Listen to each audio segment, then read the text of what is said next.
Continuamos en Formosa Fútbol. Vamos a entablar la conexión con Javier Castrilli. Decíamos recién, antes de este vivo en la presentación, que justamente íbamos a estar hablando con una persona que dejó un sello importante en el arbitraje argentino, también sudamericano, su forma de dirigir, no solamente hablamos de arbitraje, su línea de vida, su conducta, así que vamos a estar hablando con él dentro de un ratito. La verdad que una persona que justamente hubo un antes y un después del arbitraje argentino cuando Javier Castrilli dejó el arbitraje.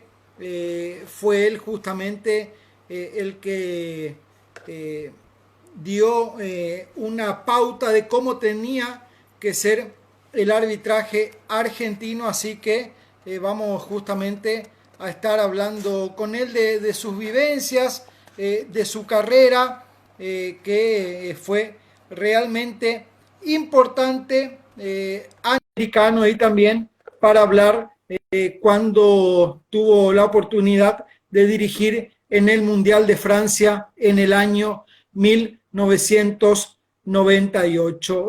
Varios árbitros hablan de Javier Castrilli, de lo que él marcó justamente en el arbitraje argentino. Ahí estamos tratando de entablar la conexión, algún problemita nos impide, pero ya vamos a poder hablar con él. La gente lo quiere escuchar, así que seguramente ya vamos a estar con él.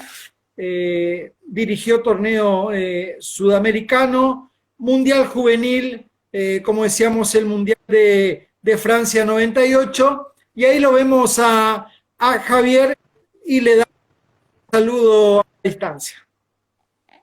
¿Qué tal, Javier? Un gusto saludarte. ¿Cómo estás? Un gusto saludar a ¿Cómo todos los que nos estamos? están viendo en estos momentos. Exactamente, la verdad que Javier, una admiración hacia tu persona. Recuerdo cuando yo era adolescente que estabas en el pico más alto de tu carrera. Te enfrentaste con los grandes, Javier, y justamente yo recuerdo eh, que muchas personas, muchos árbitros te admiran por lo que mostraste dentro del campo de juego. En ese momento se veía, Javier, que dirigir a un equipo grande, mediano o chico era para vos igual, y así tiene que ser, ¿no? Bueno, gracias por tus conceptos. Y yo celebro, mira, celebro que sea así principalmente para el árbitro del interior y principalmente para todos los muchachos que dirigen en las ligas en cada localidad, ¿no? A lo largo y a lo ancho del país, porque yo le debo precisamente al interior del país el haberme formado como árbitro. Yo me formé en el interior del país, conozco la problemática del interior del país porque más allá del paso de los años, del paso de las décadas, uno siguió con un contacto directo y recorriendo el interior profundo de nuestro país y se da cuenta que muchas de esos problemas que componen la problemática del árbitro del interior continúan vigentes. A fuerza de ser sincero, te quiero decir que nadie mejor que ellos para darse cuenta cuando un árbitro de primera o cuando un árbitro internacional pretende dirigir con el arbitraje puro, pretende dirigir en primera división munido de las reglas del juego, de la misma manera que lo hizo en las ligas del interior del país.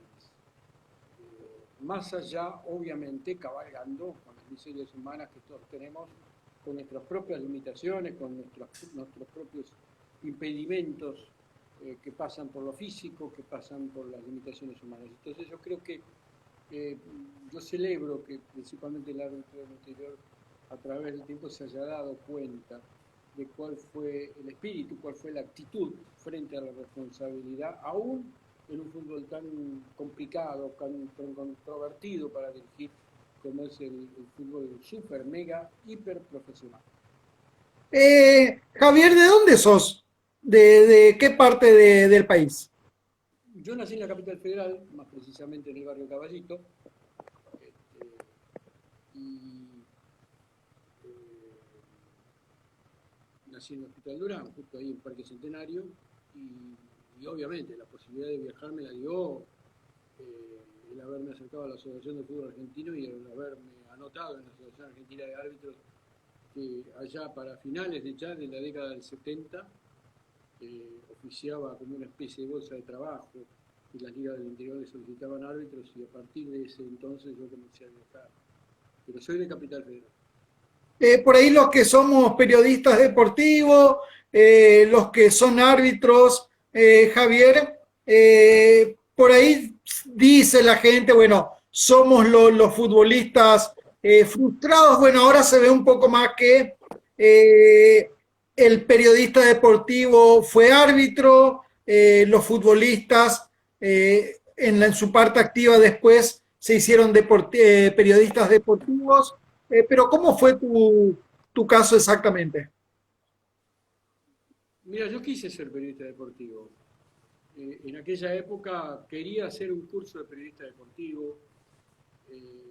El único, en ese entonces, la única academia, el único lugar donde se enseñaba periodismo deportivo era el viejo y querido Círculo de Periodistas Deportivos de allá de la calle Rodríguez Peña en Tucumán. Y bueno, pero no estaba abierta la inscripción, y justo que estaba buscando a ver si había información, que siempre salía en un matutino acá en la capital, un diario a nivel nacional, encontré un cuadradito que decía está abierta la inscripción para la escuela de árbitros. Y lo primero que se me cruzó por la cabeza en aquel entonces fue que proveerme de los conocimientos de la regla de juego me iba a ser indispensable, porque consideré en ese momento que las reglas de juego eran universales, y como tales obviamente que iba a ser el idioma en el cual íbamos a tener que interpretar todos aquello que estaba ocurriendo en la intimidad de un juego. Entonces digo, qué mejor lugar que aprender las reglas de juego en la propia Asociación de Fútbol Argentino, y por eso me acerqué. Obviamente que no podía decir que yo no quería ser árbitro.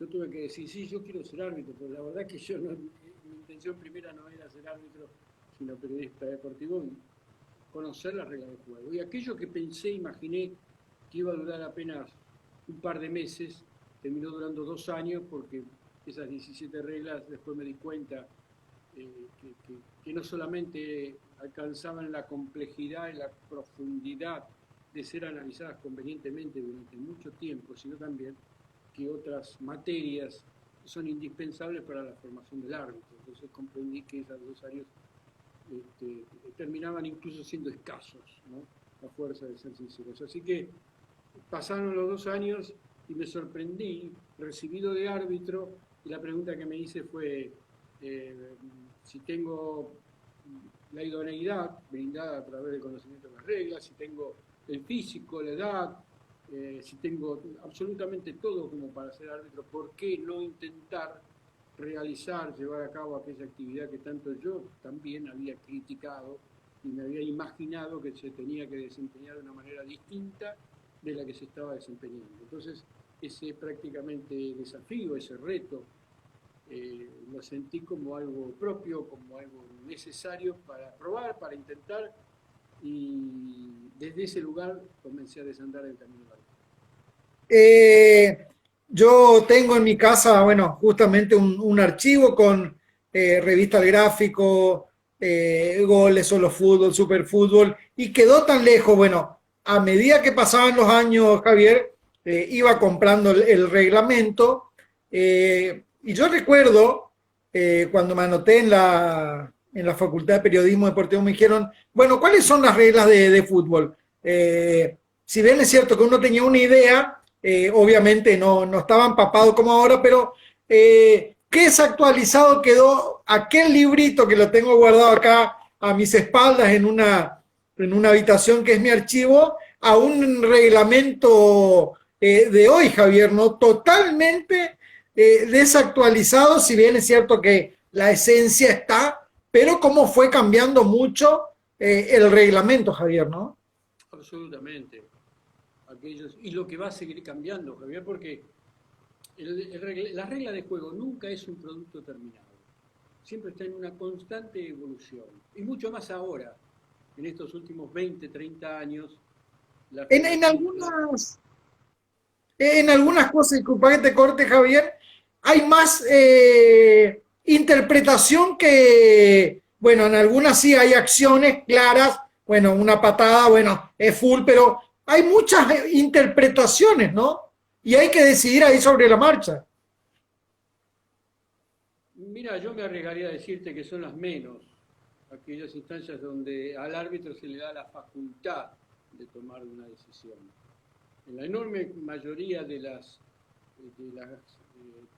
tipos de faltas y los tipos de conductas incorrectas, la regla de juego aclara, incluso por ejemplo para sancionar una mano, lleva muchísimo espacio la regla de juego con estos últimos cambios de la mano, de la infracción por mano, eh, muchísimo, muchísimo espacio para explicarle a los árbitros qué es una mano, y uno se da cuenta en la forma verbal, en el tiempo del verbo, cuando ese árbitro no tiene posibilidad, no tiene facultades y poder discrecionar para tomar una decisión si quiere.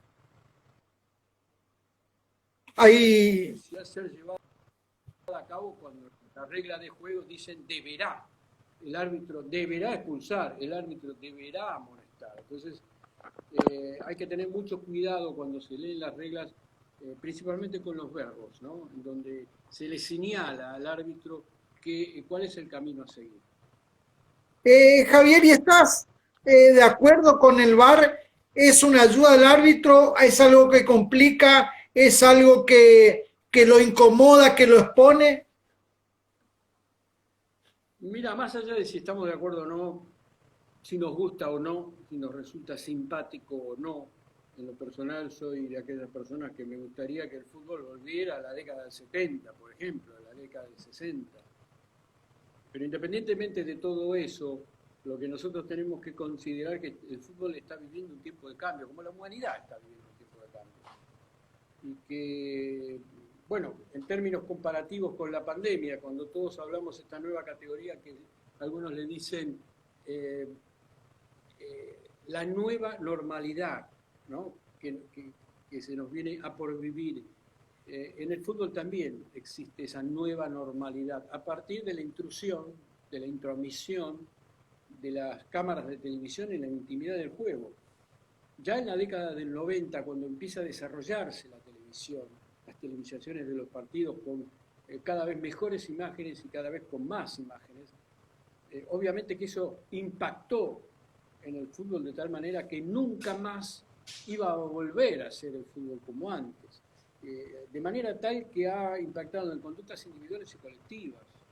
Le ha transformado la conducta, no solo a los jugadores, a los árbitros y a los árbitros asistentes también. Otrora, recordarás, Javier, si en algún momento, bueno, vos sos mucho más joven que yo, pero cuando observábamos partidos allá en la década del 70, del 80, era muy común que las jugadas en donde un delantero recibía con 10, 15 metros adelantado, el juez de línea levantaba la bandera y todo el mundo se callaba la boca. Era muy difícil ver que un juez de línea hiciera seguir. Y la enorme mayoría de esas veces, ese jugador partía bien habilitado, pero era prácticamente imposible determinar realmente si se equivocaba o no. Entonces había cierta comodidad por parte de aquellos que desempeñaban la función de línea en levantar prontamente la bandera. Y había árbitros que los llamaban a los jueces de línea en el vestuario y le decían, mire, ante la duda, bandera arriba. ¿Sí? Eso, cuando yo comencé el arbitraje, era común escuchar eso, cosa que a mí nunca me agradó, porque siempre sostuve que no se puede sancionar bajo sospecha y que ante la duda hay que habilitar. Bueno, después pasaron muchos años y la televisión comenzó a demostrar detrás de esos árbitros asistentes que se equivocaban. Entonces, poco a poco, esos árbitros asistentes tuvieron que ir afinando, agudizando todo su aparato sensorio-motor para no someterse al escarnio público, para no someterse al peso de la sanción pública.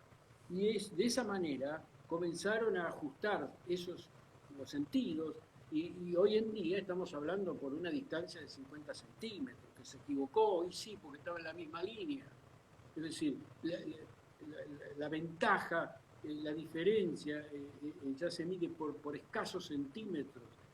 Y estamos hablando con la impronta del juego, con la imprevisibilidad del juego, con los cuerpos en movimiento, estamos hablando también con la fatiga física por parte del árbitro asistente. Es decir, hay un montón de factores, una multiplicidad de factores en contra que coadyuvan para que el árbitro asistente tenga una difícil misión. Entonces, creo que la televisión, ya en la década de los 90, reitero, cuando aparecían, no sé si te acordarás, las reiteraciones y le ponían alguno el video rep, otro, ¿cómo se llamaba? Cuando repetía fútbol de primera, que repetía... El Televín. El Televín que te medía la distancia.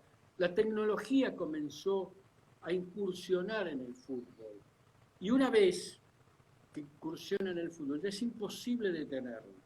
De la misma manera que es el progreso, porque es el progreso del fútbol. Entonces, el progreso no nos pregunta si nos resulta simpático, si nos resulta cómodo, si nos resulta agradable, si nos conviene. El progreso avanza. Y eso es lo que hizo la ciencia, lo que hizo la tecnología con el fútbol. El progreso avanzó porque obviamente la condición humana al servicio como garante de cumplimiento normativo ha demostrado desde hace muchos años que ha tocado el límite de sus posibilidades. Ya no puede dar más. Es decir, el ser humano se ha esforzado muchísimo, la FIFA ha exigido cada vez más en las pruebas físicas, no solo físicamente, sino idoneidad, le ha hasta obligado a estudiar idioma a los árbitros. Es decir, se ha buscado un perfil atlético del árbitro que acompañara la evolución física de los jugadores. Pero es imposible convivir hoy en día con los errores que cometen los árbitros y que excede sus posibilidades porque escapa a su voluntad. Lamentablemente es así. Entonces la aparición del VAR resulta como tranquilizadora a la hora de no ver reflejado en un resultado, en una clasificación, un resultado injusto, ¿no? Recordemos, por ejemplo, cuando Francia se clasificó para Sudáfrica 2010, que lo hizo en el repechaje con Irlanda, con una mano de Henry. Y se habló mucho porque Irlanda protestó el partido, después fue indemnizada la Asociación de Irlanda, no recuerdo con cuántos millones de euros en aquel momento, precisamente como forma de acallar todas las protestas de Irlanda por la mano, que fue groserísima, que el árbitro no lo vio porque estaba de espalda, y terminó clasificando Francia al Mundial de Sudáfrica 2010. Entonces, ese tipo de resultados, producto de la mano, me acuerdo de la mano, para citar algunas manos, ¿no? La mano de Ruiz Díaz en el cuarto de final que Perú deja afuera de la Copa América a Brasil, es una mano groserísima que elimina a Brasil, a la América de Brasil, por una mano que dirigió, un partido que dirigió Andrés Cunha, el uruguayo, excelente árbitro, y la desesperación de Cunha, porque ya se hablaba del VAR, como esperando que la televisión le dijera, porque sabía, él se daba cuenta que algo raro había pasado, pero ni él ni los asistentes lo habían visto de esa mano. Y lamentablemente el fútbol es así, y Brasil quedó afuera de la Copa América injustamente por esa mano. Recordemos el gol fantasma que da lugar a que Inglaterra gane el Mundial de 1966 contra Alemania, y el mismo partido en el Mundial de Sudáfrica se repite también con un gol fantasma que dirigía Jorge Larionda y que después lo sacó, lo desplazó de la posibilidad de seguir en el Mundial a Jorge Larionda por un gol fantasma. Lamentablemente es así.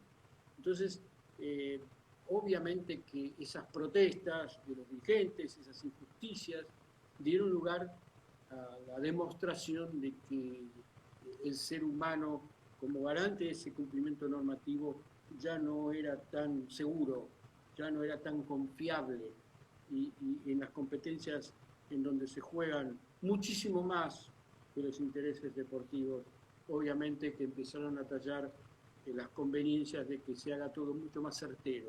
Hoy en día el ser humano diera la impresión que comienza a ser desplazado como eje central determinante en la sanción de la intimidad del fútbol. Entonces yo creo que vamos camino, lamentablemente, a ver en el futuro, porque uno también se proyecta, vamos camino en el futuro a ver a ese árbitro convertido en un simple ejecutor de decisiones remotas.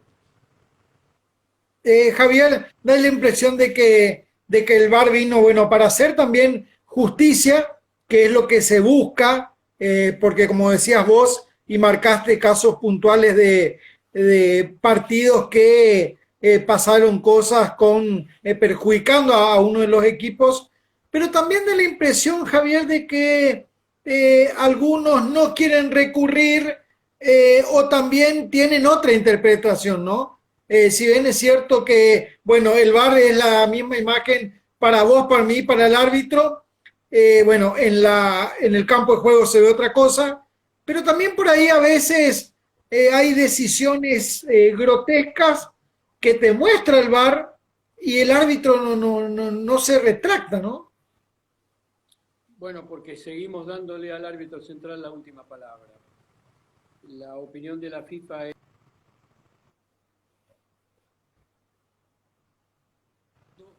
la última palabra. La relación del árbitro central con los árbitros del VAR tiene el mismo orden jerárquico que aquella relación que tiene con los árbitros asistentes. De hecho, es un árbitro asistente VAR. Entonces, obviamente que el árbitro tiene la potestad para desestimar incluso lo que le diga la gente del VAR. Y también le da la posibilidad de ir a acudir al monitor para sacarse alguna duda. Entonces, creo que eso es lo que está trayendo muchos inconvenientes en el protocolo. La FIFA quiere ese modelo de aplicación del VAR. Por más que nosotros quizá propongamos otra forma operativa del VAR, en este momento lo que reina es el criterio de la FIFA, naturalmente, que es la que decide de qué manera se tiene que operar a través del protocolo de procedimiento. Javier, cuando leíste aquel periódico donde salía lo del curso de árbitro en la AFA, creo que ni soñando imaginabas una carrera como la que la hiciste, ¿no? No, nunca, jamás. Sinceramente, nunca me imaginé ni siquiera ser árbitro de primera división. Los años fueron pasando, cada vez me sentí más seguro, cada vez me sentí más confiable, cada vez me sentí más fuerte para desarrollar una función arbitral. Y creo que mucho tiene que ver la energía mental, ¿no? Que uno invierta en el momento que tiene que operar como árbitro, en cualquiera sea el partido, sea el soltero contra casado o sea una final de la Copa del Mundo. Creo que esa seguridad, esa credibilidad, esa transparencia, esa actitud frente a la responsabilidad se percibe a través del lenguaje corporal, a través de las distintas acciones de los árbitros. Ahí lo vamos a... reconfortante de sentir seguridad y confiabilidad. Y afortunadamente los hechos a través del tiempo se fueron dando a mi favor. Siempre hay que tener una cuota parte de fortuna. Bueno, yo la tuve, pero también trabajé mucho para que esa fortuna se diera en el momento oportuno y de esa manera poder ascender a las distintas categorías. Yo pasé por absolutamente todas las categorías del fútbol argentino, he dirigido casi en todas las canchas, porque en los últimos 20 años que hace que me retiré, obviamente que se han inaugurado nuevos escenarios, pero de los más viejos, obviamente que en todos y cada uno de los que componen las distintas categorías de la AFA, yo tuve oportunidad de dirigir. Javier, dirigir la D, la C, la B Metro, en la época de década del 80, del 90, era complicado, Javier, ¿no? Mira, Javier, nunca es más complicado que dirigir un clásico de pueblo. Nunca es más complicado que dirigir una final de campeonato en una liga del interior. Y más a campo abierto. Yo he tenido oportunidad de dirigir, por ejemplo, en Selva, Santiago del Estero, a campo abierto. Los jugadores se cambiaban en la casa de los vecinos. Un partido definitorio del campeonato, ¿no? El primero contra el segundo, y tener que cobrar, faltando 5 minutos, un penal a favor del visitante. Y que te rodeen todos, con un solo policía. Bueno, cuando vos pasás por esas alternativas, realmente te das cuenta si estás capacitado o no para desempeñar la función. Entonces, cuando llegás a las categorías de AFA, en donde no comienza el partido, si no está la policía, si no está el médico, es decir, vos ya venís con una gimnasia realizada en escenarios muy desfavorables para el tema de la seguridad. Entonces, todo eso te resulta mucho más fácil. El idioma ya lo conoces y sabés dónde están los riesgos y sabés cuáles son los riesgos y sabés cómo comportarte frente a los riesgos para dominar los miedos, que todos los tenemos. Entonces, obviamente que todo aquello que tuviste oportunidad de desplegar en el fútbol del interior y que te ha dado recursos genuinos y riquísimos para la práctica del arbitraje, uno lo pone en práctica a la hora de dirigir un partido, ya sea de primera D o un partido internacional. ¿Te agredieron alguna vez, Javier, o no? ¿Cómo? ¿Te agredieron alguna vez?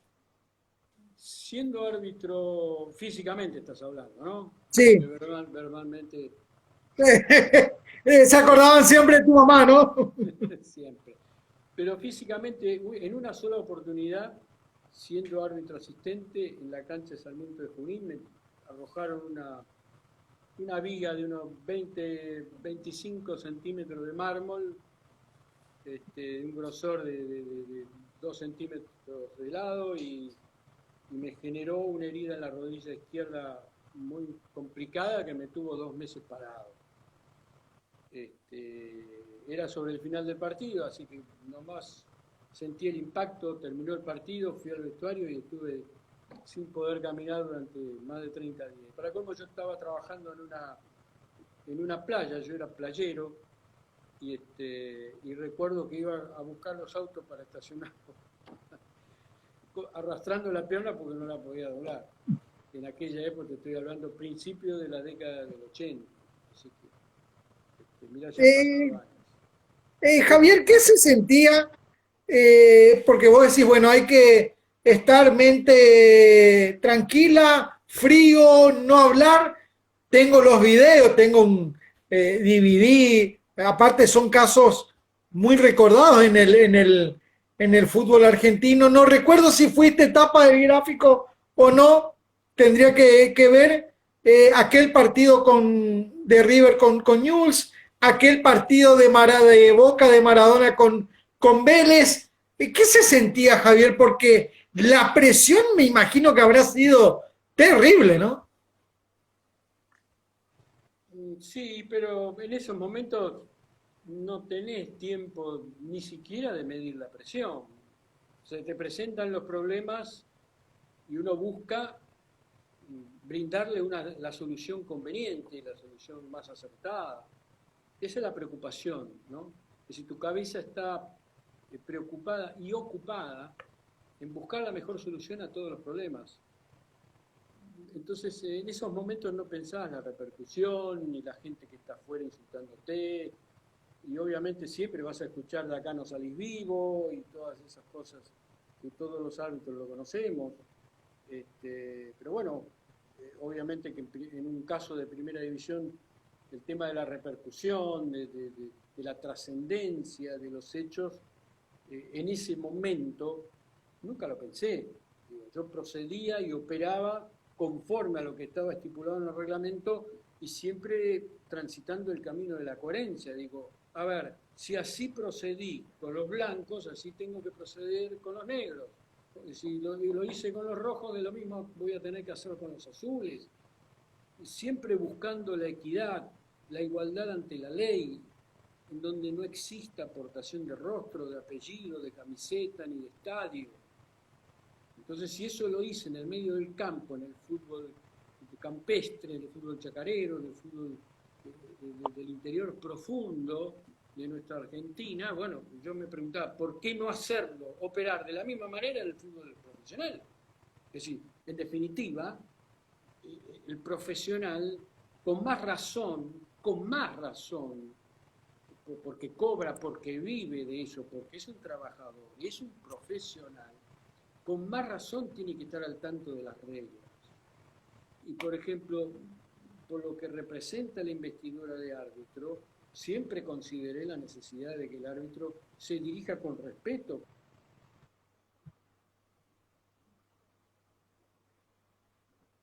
Ahí lo vamos a recuperar a Javier, algún problemita en la conexión, así que ahí ya vamos a estar otra vez hablando con Javier Castrilli, que viene contando toda su carrera como árbitro en el fútbol argentino. Seguramente también vamos a hablar de lo que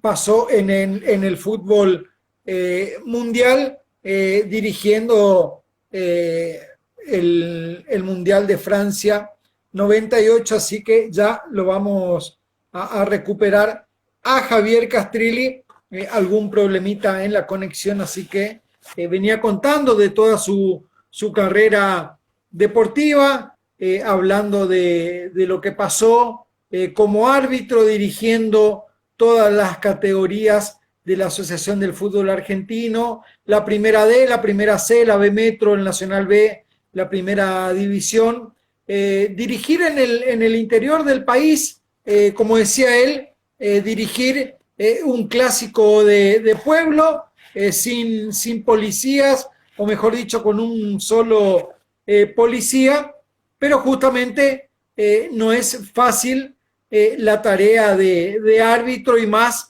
lo que era en la década del 80, del 90. Después fue justamente mejorando todo hasta el presente, en el día de hoy, que ya contamos con el VAR. Así que hablando realmente de todo, Javier Castrilli, un hombre que, como decíamos, dejó una marca importante en el fútbol argentino, un hombre que, como decía él, siempre con el reglamento, siempre tratando de ser igual para el blanco, para el negro, para el rojo, para el azul. Así que ya ahí seguramente lo vamos a recuperar a Javier Castrilli, que estará con algún problemita en la conexión, así que ya lo vamos a poder recuperar para seguir hablando de esto que es tan apasionante como lo es el fútbol, un fútbol argentino que justamente en los últimos años tuvo algún problemita con el arbitraje. Vamos a estar hablando de qué opina del árbitro, justamente del arbitraje actual en la Argentina, un arbitraje que está justamente no pasando por un buen momento el arbitraje argentino, conflicto entre SADRA, la Asociación del Fútbol Argentino, muchos árbitros privados de la posibilidad de trabajar. Así que vamos ya a entablar la comunicación con Javier Castrilli, porque queda todavía mucho, pero mucho por hablar. Justamente la gente del interior que lo quiere escuchar, porque es una voz autorizada justamente para hablar del presente del fútbol argentino, y más aún del arbitraje del interior, un arbitraje que da la impresión de que todo es para Capital Federal y Gran Buenos Aires, pero poco para esta parte del país. Así que ya enseguida lo vamos a poder recuperar a Javier Castrilli. Un gustazo poder hablar con él, porque la verdad que los conceptos siempre tan claros, todo tan medido, todo tan exacto, y justamente uno disfruta cuando habla con personas así, personas que la verdad que tienen todo realmente una sabiduría importante, y que eso nos ayuda no solamente a nosotros, nos ayuda a todos. Ahí lo volvemos a recuperar a Javier. Me hiciste hablar bastante, así que ahora te toca hablar a vos. Te decía, Javier, sí, problemas de la tecnología. Exactamente. Javier, ¿qué se sentía? Sabemos, no sé si opinás igual, bueno, para muchos, Diego Armando Maradona, el más grande de la historia. ¿Qué sentías cuando Diego te hablaba acá? El mismo respeto y admiración que tenía con todos los jugadores que afortunadamente tuve la oportunidad de dirigir. A ver, era como que uno estaba ensimismado y total y absolutamente convencido, hasta el tuétano, de que uno tiene que tratar a todos por igual. Yo, por ejemplo, hoy en día puedo decirlo a los cuatro vientos sin temor a que ninguno venga a decir, no, está mintiendo. Yo puedo decir a todos los jugadores le decía señor. Ni siquiera lo llamaba por el apellido, mucho menos por el nombre, pero a todos le decía señor. Entonces vos, tratando a todos de señor, a José Pérez, que no lo conoce nadie, le decía señor. Y si me hubiera tocado, hubiera tenido la enorme fortuna de dirigir a Lionel Messi, le hubiera dicho señor. Entonces pasaba el jugador ignoto y escuchaba que yo todos trataba del señor. Entonces creo que esa es una manera también de demostrarle a los jugadores la igualdad ante la ley, que todos iban a recibir el mismo trato. Entonces, de la misma manera que yo trataba a los jugadores, de la misma manera siempre exigí que la devolución al árbitro fuera con el mismo respeto. Entonces, cuando venía una palabra fuera de tono, un insulto, un exabrupto, cualquiera que sea, obviamente que lo tenía que penar con la expulsión, fuera quien fuese. Obvio que después termina el partido y te cae la ficha, pucha. Mirá vos, yo lo dirigí muchas veces a Maradona. Maradona siempre se portó bárbaro, siempre se portó de 10. La única vez que cometió una equivocación, bueno, lo tuve que expulsar. Pero en el momento de los hechos era expulsar a un jugador de un equipo que tenía una camiseta azul, el otro tenía una camiseta blanca. ¿Entendés? Yo estaba totalmente formateado, programado para eso. No había ninguna duda. En ningún momento me podía llegar a pesar ni un nombre, ni una cara, ni un apellido, ni una camiseta. Era imposible. Lo sentía de esa manera. Por eso te puedo decir, mirá, porque muchos te dicen, siempre te preguntan, che, ¿de qué club sos hincha? Y después viene la otra pregunta, pero alguna vez no sentiste que para favorecerlo? ¿Qué? ¿Cómo? Eso era imposible, para mí era una cosa que no entraba en mi vocabulario, ¿no? La palabra tener afecto por una institución y favorecerlo, me pareció una cosa tremendo, ¿no? Un error imperdonable, ¿no? Tratándose de un árbitro que tiene que garantizar esa equidad, esa ecuanimidad.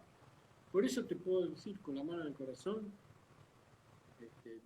no es que uno no lo admiraba, al contrario, ¿viste? Te imaginas tenerlo al lado, ver cómo juega, cómo trata la pelota, a él, a Francescoli, al Vichy Borgi, a Mohamed, al Negro Palma, qué sé yo. infinidad de jugadores. Qué linda época, Javier, ¿no? Siempre digo que 70, 80 y 90 fue lo mejor que tuvimos. Para mí, que me tocó la década del 90, que encima, viste, obviamente uno la contextualiza y se da cuenta lo importante que es contextualizar al fútbol cuando lo analizamos. La década del 90 estuvo caracterizada en lo económico, ¿por qué? Y por la equiparación el 1-1 con el dólar. Entonces, al equiparar 1-1 con el dólar, a los jugadores prácticamente le daba lo mismo ir a Europa que quedarse acá. Económicamente era prácticamente lo mismo. Entonces muchos, en lugar de sufrir con la familia, yéndose y sufrir, digamos, estar lejos de sus familiares, se quedaban acá prácticamente por el mismo dinero, y mucho menos a México. Entonces, durante toda la década del 90 hasta que terminó el 1-1 con el dólar, eso dio lugar a que las plantillas, los planteles de los clubes, mantuvieran durante más tiempo los mismos jugadores. Entonces vos dirigías un River y Boca, y a la rivalidad natural que puede llegar a tener un River y Boca se le agregaba las picas personales, porque eran todos jugadores pesados, pesados en lo técnico, y aparte pesados en la personalidad. Eran jugadores con mucha personalidad. Y todos juntos. Vos dirigías un partido de eso y estaban todos juntos. Entonces, no era mosco de pavo. Vos tenías que trabajar y saber muy bien de qué manera te tenías que comportar, ¿viste? Porque vos en el mismo juego, en el mismo espacio, estabas dirigiendo jugadores de un gran reconocimiento. En aquella década, recordémoslo, Boca River, River y Boca era transmitido a todo el mundo. Incluso tenía igual o mayor repercusión que hoy en día tiene el Barcelona con el Real Madrid. Pero estábamos a la misma altura. Después, obviamente, todos sabemos las consecuencias de los desastres económicos que vivió y sigue viviendo nuestro país, hizo que se fuera deteriorando, que se fuera esmerilando la calidad técnica del juego y obviamente con el vaciamiento de talento que sufre el fútbol, la sangría interminable desde sus divisiones inferiores con cada vez a más temprana edad, eso lo va deteriorando, lo va carcomiendo. Entonces obviamente que la calidad técnica de este mercado se ha venido abajo considerablemente, se ha deteriorado. Entonces no es lo mismo que la década del 90. Esa para mí fue una época de gloria, que le agradezco a Dios que me dio la posibilidad de vivir. Javier, siempre le preguntamos a los protagonistas, a los que están hablando con nosotros, la mayoría futbolistas, exfutbolistas, directores técnicos. En tu caso, Javier, en la casa de Castrilli, ¿hay museo o no? Camisetas, recuerdos, pelotas. Nunca, en mi casa, nunca, nunca. Vos entras ahora, no hay una sola foto de fútbol. Nada. Mirá, en otra habitación tengo una pelota arriba de una mesa que es el balón del octavo de final que dirigí entre Croacia y Rumania en el Mundial de Francia 98. Es lo único. El que pasa mira la pelota y dice, ah, qué linda. Nadie sabe, no tiene ninguna inscripción ni nada. O sea que no hay nada. No hay nada. ¿Y cómo puede ser? Nada. Nunca me gustó, nunca Yo iba a la casa de mi madre, fallecida, hace unos años, en la década del 90 también, y me daba vergüenza, porque mi vieja colgaba todas fotos, qué sé yo, me parecía un templo, pero bueno, las madres son así. Pero... ¿Y hoy sentís la gana de tener algo o no? No, para nada. Guardo las fotos, los recuerdos en cajas. En aquella época obviamente no existía hoy la tecnología, la facilidad que tenemos con los teléfonos, sacar fotos. Ah, o sea que hay, de haber hay. Hay cajas con las fotos que las guardo para mis nietos, para si alguna vez alguien quiere mirarlas, están ahí. Pero no las exhibo, no están exhibidas. Las camisetas las regalé todas. absolutamente. Me quedan algunas remeras del Mundial de Francia 98, del partido River y Newell's o de Vélez Boca. Debo tener 4 o 5 remeras. Lo mismo el silbato, los primeros silbatos, cosas elementales que me han quedado que esas sí no las regalé nunca. Pero el resto, todos los partidos me pedían remeras y yo se la daba. Era algo que en la última etapa de mi carrera era algo habitual. Javier, se puede decir, bueno, sin lugar a dudas, bueno, marcaste una etapa en el arbitraje argentino, vino Elizondo dirigiendo un mundial. Pitana da la impresión de que es el que más logros tuvo en la historia, no puedo decir el mejor, pero sí el que más logros tuvo. Es una satisfacción para un árbitro.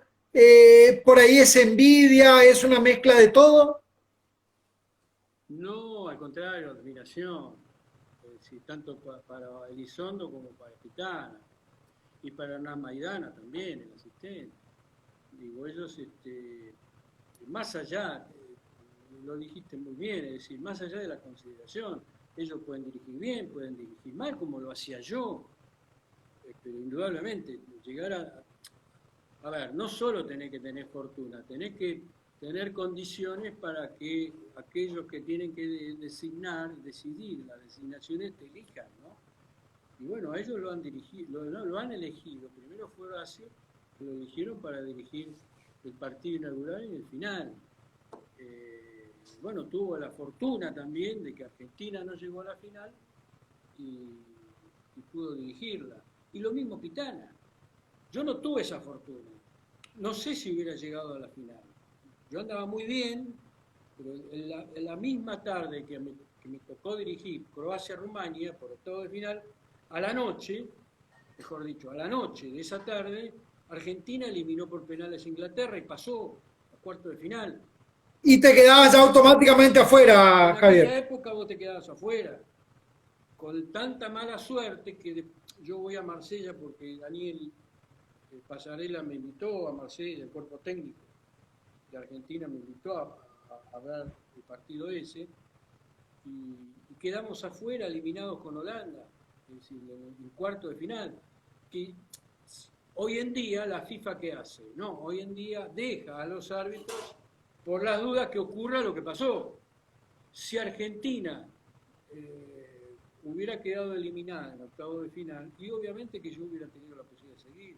Uno no sabe si hubiera tenido la suerte de dirigir la final como la dirigió Elizondo, como la dirigió Pitana. Pero indudablemente, no solamente tenés que tener suerte, o mejor dicho, para tener suerte, bueno, vos la tenés que acompañar con trabajo, dedicación y también obviamente con talento, digamos, con condiciones, porque si no los tuvieras no te van a elegir. Es decir, a cualquiera no van a dirigir para una final de la Copa del Mundo. Sí, siempre digo que por ahí lo de Pitana, Javier, para nosotros que somos del interior y es que estamos tan cerca de Misiones, él justamente vino a dirigir en varias ocasiones a Sportivo Patria, a otros equipos. Nos llena, la verdad que nos pone contentos porque es un hombre del interior y aparte cerquita a Formosa. Volviste a tener, bueno, me decías que en Francia fuiste invitado por Pasarela. ¿A Maradona lo volviste a ver? No, nunca más. Nunca más. A Daniel sí nos hemos cruzado muchas veces. Eso es lo lindo que tiene el fútbol. Recordemos aquel tan recordado partido entre River y Newell's, que yo lo termino expulsando al finalizar el primer tiempo porque me dijo de todo menos bonito me dijo. Y que bueno, después las personas obviamente recapacitan, se enfrían, pasa el momento, el fútbol tiene estas cosas. Nunca abrigué ni voy a abrigar rencor por nadie. Y para mí todo termina ahí, en la cancha de fútbol. Y después algunos obviamente se hacen declaraciones, algunas veces ofensivas. Yo lo tomo como parte de todo lo que rodea al fútbol. Y siempre uno está esperando que pase el tiempo y que las personas recapaciten, porque obviamente esto es un deporte con mucha pasión, muchas veces los ánimos están exaltados y lleva a las personas a cometer equivocaciones y exabruptos que después, digamos, todos deberían recapacitarlo, como lo hizo Daniel, como lo hizo Pasarela. Yo siempre lo tomo como ejemplo porque la invitación de él, cuando yo le dije, yo de la AFA no quiero nada, esa noche yo lo llamé para felicitarlo como técnico de la selección argentina, y él me pregunta, ¿y usted qué va a hacer? Digo, yo me tengo que volver a Buenos Aires. Me dice, usted no se vuelve, usted se viene con nosotros. Entonces yo le digo, no, mire, yo no quiero nada de la AFA porque en 40 días a mí no vino a verme nadie. Estando en París, yo estaba a 20 kilómetros de París. Y de todo el presidente del colegio, el director de la escuela, estaban todos en París. Ninguno en 40 días vino a preguntar si necesitábamos un vaso de agua. Entonces yo no quiero nada de la AFA. Y Daniel me contestó por teléfono, usted se equivoca, esto no es una invitación de la AFA, es una invitación del cuerpo técnico. Entonces yo le agradecí, al día siguiente viajé a Marsella para ver el partido, estuve en el hotel con los jugadores, viví la derrota con sufrimiento, y vi el partido con Graciela, con Sebastián, la esposa y el hijo, y estaban todos los familiares de Crespo, del Mono Burgos, estaban todos ahí en la plaza. Javier, bueno, después los videos, que son lo que realmente queda, te dieron la derecha que tanto River News como Boca Vélez no estuviste equivocado. Los videos muestran que estuviste acertado, ¿no? Eso aún más tranquilo. Mira, incluso te digo más, muchas veces yo soy muy agradecido de la televisión. A mí me salvó la vida la televisión. Porque yo sancionaba cosas en los estadios y después tenía que dejar la cancha a las 3 de la mañana con toda la policía. Y la gente llegaba a la cancha, ponía la televisión y después se daba cuenta de lo que yo había sancionado. Una vez en la cancha de Huracán, yo le cobro un penal a favor de Racing, en un partido argentino Junior Racing, en la cancha de Huracán, que me acuerdo que estaba mi hermano en la platea. Y cuando termina el partido, fuimos a tomar algo y mi hermano, cuando quedamos solos, me dice, ¿se puede saber qué carajo cobraste? Y digo, ¿qué? Y me dice, mira, yo estaba rodeado de gente de Racing y se cagaban de risa y dice, mirá el penal que cobró este hijo de puta. Y me dejó helado. Cuando yo llegué a mi casa, puse la televisión y se veía el penal. Le digo, pero mirá que lo agarran del brazo a Carranza, el Bocha Batista, yo doy nombre y apellido porque son hechos históricos. Entonces cualquiera de ustedes, los periodistas, pueden ir a preguntar a los nombres que yo estoy dando. El Bocha Batista lo agarra de la mano al Betito Carranza y lo tira en el vértice del área cuando la pelota estaba en el otro sector del área. Y con el penal. ¿Y si nadie lo vio? Y sí. Entonces se ve una cámara de todas las que había, lo agarró y lo pasaron. Me salvó la vida. Esa como tantas veces. Y en ese partido de Vélez Boca, por ejemplo, que muchos me criticaban por un penal que yo cobro, que lo comete el Colorado McAllister. El entonces relator, querido Marcelo Araujo, en el momento que se produce, eso es penal, dijo. Si vos lo pones otra vez por YouTube, el relato de Marcelo Araujo dice, eso es penal, y que se ve que lo empuja. No es un empujón que lo tira de bruces, pero lo empuja en el borde del área. Y yo lo veo y cobro penal. Exactamente. Claro, después vos sufrís el escarnio público, porque todos te dicen, eso no es penal, eso es mancha. ¿Viste el boludismo de siempre? Te buscan el pelo del gato, el pelo del huevo, perdón, la quinta pata del gato. Entonces, eso es penal, viejo. Si vos hoy en día lo pasan por el VAR, es penal. Punto. Porque la regla no habla de intensidad, la regla habla del empujón. El empujón es falta y vos tenés que cobrar el empujón, porque esto es algo que lo quiere todo el mundo, independientemente del color de camiseta que tengan, todos te van a decir, ¿por qué no sancionan las faltas en la mitad adentro del área como las sancionan en la mitad de la cancha? Todos te lo van a decir. ¿Por qué? ¿Hasta cuándo se van a agarrar en las áreas? Todos lo escuchamos eso. ¿Cuándo van a defender al habilidoso? Todos lo escuchamos eso. Mirá, saca la amarilla por protestar, pero lo cagan a patada y no hizo nada. Todos lo escuchamos eso. Ese es el lenguaje de la gente, del hombre y de la mujer en la calle, en la demanda de justicia insatisfecha. Entonces, cuando vos sos árbitro, y también lo dijiste, ve que te estoy hablando de muchas décadas, ¿eh? Y hoy en día la gente se pregunta lo mismo. ¿Por qué la amarilla no es lo mismo a los 5 minutos de juego o la roja a los 2 o 3 minutos que el minuto 90? Vos esperás el minuto 90 para expulsar y siempre esperás la reacción para expulsar uno y uno. Viejo. Entonces cuando vos, la varita del destino, te toca en la cabeza y te dice, vos tanto hablaste, entrá a la cancha, hacelo vos, a ver si te animás. Y yo entré a la cancha y lo hice. ¿Me entendés? Claro, se armó un quilombo bárbaro, pero ¿qué cree que haga? Es decir, aquellos que viven, pasan su vida en el escaño, hablando de fútbol, en el trabajo, hablando de fútbol, en el seno familiar, en la sobremesa, hablando de fútbol, eso me entienden. Eso exactamente. me entienden. Ahora el fanático no te va a entender nunca. No, el hincha es hincha y nada más, Javier. Seguro. ¿Qué va a hacer? Bueno, Javier, llegamos al final, nos ganó la hora, tenemos solamente una hora, quedó mucho por hablar, siempre digo que esta charla merece una segunda parte, así que en cualquier momento va a ser así porque quedó mucho por hablar. Solamente, Javier, agradecerte y la verdad que muy contentos de haber hablado con vos. Creo que no va a pasar mucho para seguir hablando porque... como te digo, hay mucho por hablar. Te agradezco, Javier. Los invito a mañana a conectarse en la señal de ESPN 2, que voy a estar en el programa con Alejandro Fantino. Ahí vamos a estar. Gracias, Javier, y lo mejor. Un fuerte abrazo.